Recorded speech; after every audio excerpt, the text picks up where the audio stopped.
This year for the Faculty Dance Concert, Dance 2017, we are featuring 3 faculty choreographers and 2 graduate teaching fellow choreographers. We also have an original score by another dance faculty named Christian Cherry. This concert is an opportunity for faculty to set work on students, and this year they invited myself and Darian Smith in as teaching fellows to choreograph as well. So it was quite an honor to be asked. So the piece that I am choreographing for a faculty concert is titled Rosetta. Together with the dancers, we started improvising and trying some of my own movement, some of their movement, and we came up with this character. And so from this character, we started to create movement from the actual character that was created. And then from the movement and the character started to form this whole narrative of what this piece could be about. And so it moved into this direction. It sort of evolved organically. It's funny that, you know, you can come with an idea into the studio and then you arrive there and you see the dancers, you meet each other, and suddenly you stumble upon something else that's very inspirational. So that was quite a nice moment, actually. I went down a rabbit hole of watching videos about Crystal Pite, and she gives a talk called Conflict is Vital. I watched her talk and I was very inspired by her idea of using conflict as a catalyst to create movement and acknowledging conflict outside of ourselves and in the world.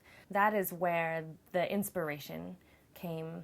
It evolved into a play with 14 dancers. It evolved into a play of space. How do I use a small stage to play with them in space? So I started to see entrances and exits. I knew that Robinson Theater that we're so fortunate to be in, they have a crossover, so I could send dancers around and have them reappear.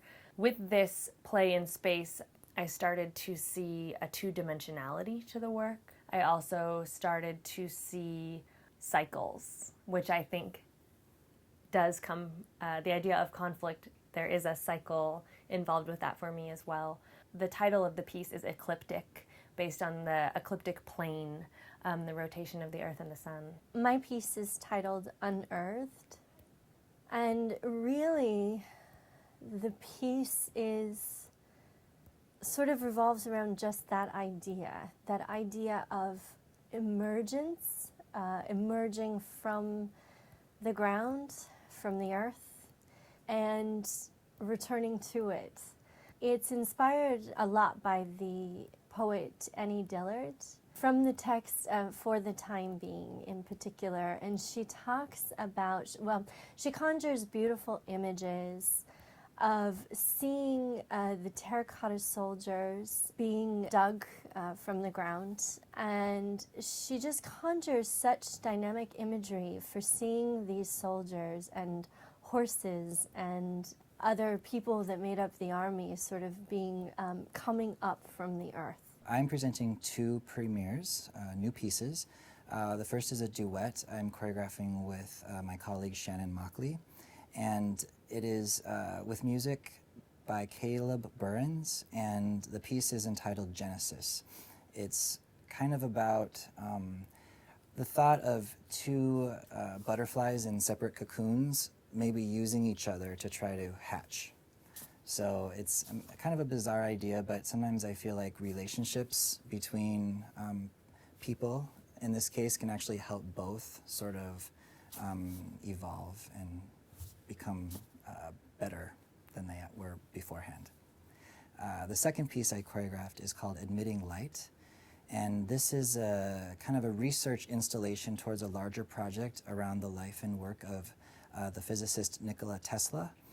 And this piece won't exactly be in that show, but it's material and concepts by my collaborating group called Harmonic Laboratory, where we are just stepping in that direction. So it's built in 2 sections. The first section is entitled Making the Machine, and it's sort of about how Nikola Tesla would create in his mind. He didn't draw his ideas. He just sort of imagined them and then just went to building.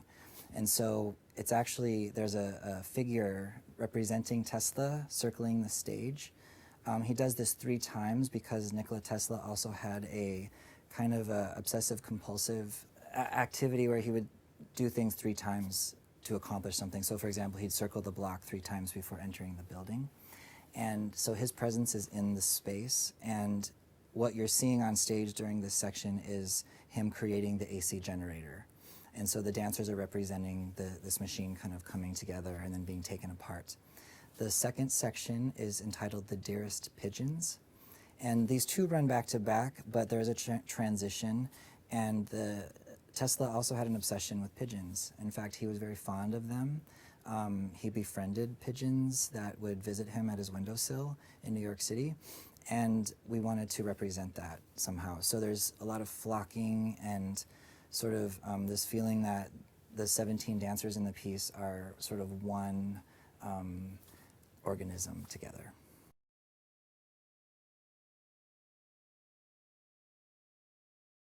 The dance is called Become, and it began with my interest in how different bony structures in the body relate to each other and how they interact. And then along with that, I started researching the senses, how our skin and our sound and vision also are part of a process of movement. I really wanted to dance with tall women because I'm tall, and I really saw this as an experience of them becoming, of them coming into their length. And you know, being a tall woman in dance, we don't usually always have enough space. And I chose 2 women that are tall, with them specifically. I worked with their strengths, how they move, and allow them to take up as much space, actually make them take up more space than they normally get to do, or get to take up. It evolved into the experience of those internal sensations, those internal relationships of bones and structures, then how it related to themselves in their senses, and then how it related into space, and the idea that they become.